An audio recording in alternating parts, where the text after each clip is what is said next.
Hello, ধৈর্য ধরলে তার ফলটা মিষ্টি হয়, আমরা সবাই জানি। আমারও হয়েছে। ফাইনালি আমার ড্রিম বক্স আমার হাতে।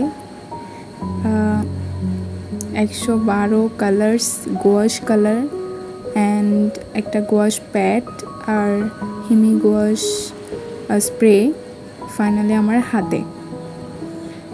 এগুলা পেয়ে আমার অনেক খুশি লাগছে। আর হাতে পাওয়া মাত্রই আমি র্যাপিং খুলে সব দেখে ফেলেছি। আসলে এক্সাইটিং বেশি হয়ে গেছিলাম, তাই জন্য সব কিছু খুলে একদম দেখে ফেলতে হয়েছিল। তো প্যাডটার কথা কি বলবো, প্যাডটা হচ্ছে অসম্ভব সুন্দর। আর অনেকগুলা পেজগুলা দেখে অনেক ভালো লাগছে। আর এগুলোতে কখন ড্রয়িং করব সেই চিন্তায় করছিলাম আসলে।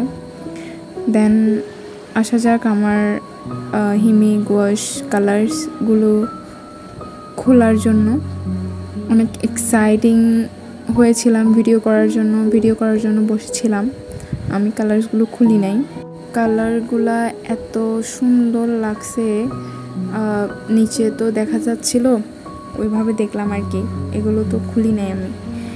তো এগুলা বারবার আমি হাত দিয়ে বারবার টাচ করছিলাম। মানে আমার ড্রিম বক্স আমার হাতে।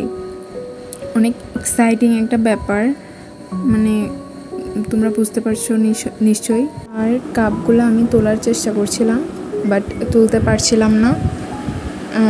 সবগুলা একটা একটা করে তোলার পর কালারগুলো দেখছিলাম।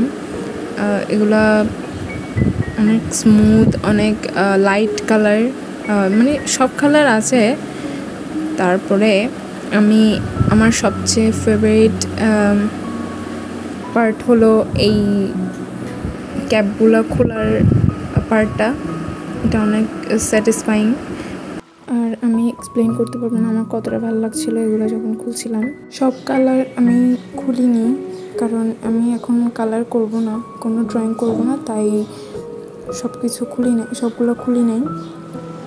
আর কয়েকটা খুলেছি, দেখছি এত ভালো লাগছিল আমার, সবগুলো খুলে ফেলতাম। বাট এখন যেহেতু কালার করব না, তাই আর সবগুলা খুলিনি।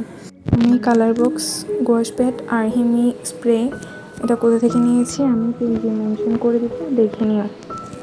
টাটা।